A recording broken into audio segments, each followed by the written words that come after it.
Hi, മിന്നൂസാണ്. നമ്മളിന്ന് ഒരു ഞണ്ട് കറി ഉണ്ടാക്കാൻ പോവുകയാണ്. അപ്പോൾ നമ്മൾ അടുപ്പത്ത് തന്നെയാട്ടോ ഉണ്ടാക്കുന്നത്.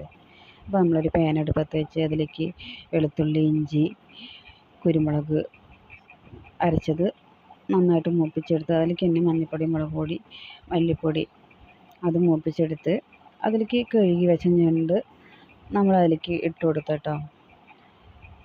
ഇട്ടെടുത്തിട്ട് നമ്മൾ നന്നായിട്ടൊന്നാണ്ട് മസാല അതിലേക്കൊന്ന് പണച്ചെടുത്ത് കുറച്ച് വെള്ളം കൂടി പാർന്ന് കുറച്ച് കറിവേപ്പില ഇട്ട് കൊടുത്ത് നന്നായിട്ടൊന്ന് അടച്ച് വെച്ച് വേവിച്ച് അത് വെന്ത് വരുമ്പോഴേക്ക് നമ്മൾ നാളികേരം, പച്ചമുളക്, കറിവേപ്പില, അതുപോലെ പെരുംജീരകം ഇതൊക്കെ പാടെ നന്നായിട്ടൊന്ന് വറവെടുത്തു.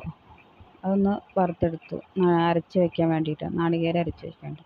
അത് അപ്പോഴേക്ക് നന്നായിട്ട് ഞണ്ടൊന്ന് വെന്തായിരുന്നു കേട്ടോ. അപ്പോൾ നമ്മൾ നാളികേരം അരച്ച് പാർന്ന് അതിലേക്ക് കുറച്ച് കറിവേപ്പിലയും കൂടി ഇട്ട് കൊടുത്ത് നന്നായിട്ടൊന്ന് വേവിച്ചെടുത്ത്. അപ്പോൾ ഞണ്ട് കറിയായി കേട്ടോ. പിന്നെ നമ്മൾ വറുത്തരച്ച സാമ്പാറും ഉണ്ടാക്കിയിരുന്നു, അതുപോലെ മീൻ വറുത്തതും ഉണ്ടായിരുന്നു. അപ്പോൾ അത്രയേ ഉള്ളൂ.